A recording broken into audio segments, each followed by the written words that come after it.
The Minister of Industry, Trade and Investment, Dr. Okechukwu Enelama, Tuesday said the federal government has directed all his foreign missions abroad to commence the 48-hour visa issuance program to those willing to do business in Nigeria.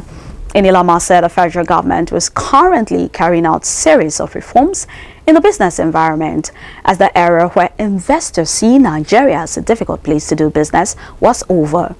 He said President Muhammadu Buhari has already launched the Presidential Enabling Business Environment Council, PEBC, to drive government effort to identify and reduce bureaucratic processes and regulations that impede the private sector.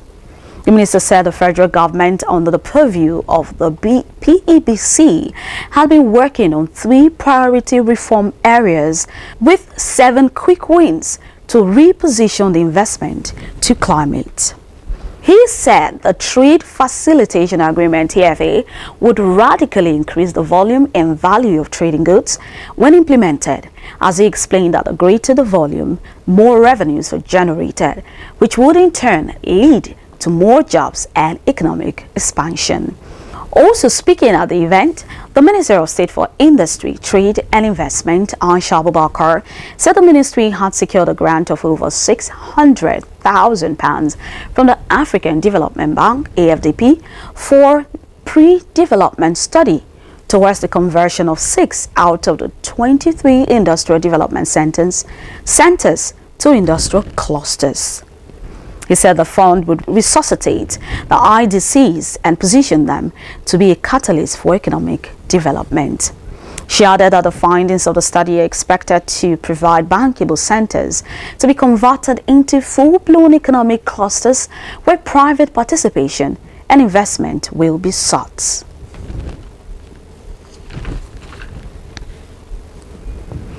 Oil studied on Wednesday as Russia joined OPEC in cutting production to try to balance the market, although plentiful supply in places such as the United States dragged on prices.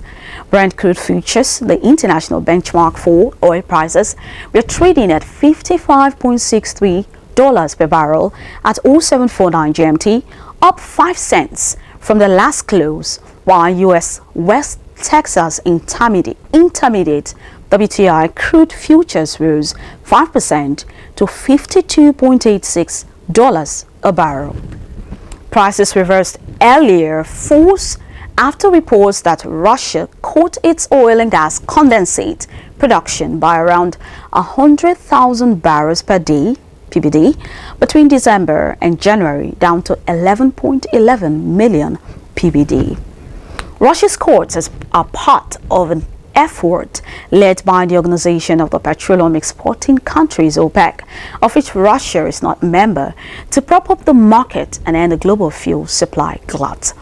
A survey published on Tuesday showed that OPEC's output fell by over 1 million PBD in January to 32.27 million PBD between December and January. Meanwhile, traders said a reported climb in the U.S. crude inventories was also preventing oil prices from rising by much. The API data show that commercial U.S. crude inventories now stood at 488 million barrels, as official U.S. storage data from the Energy Information Administration, EIA, is due later on Wednesday.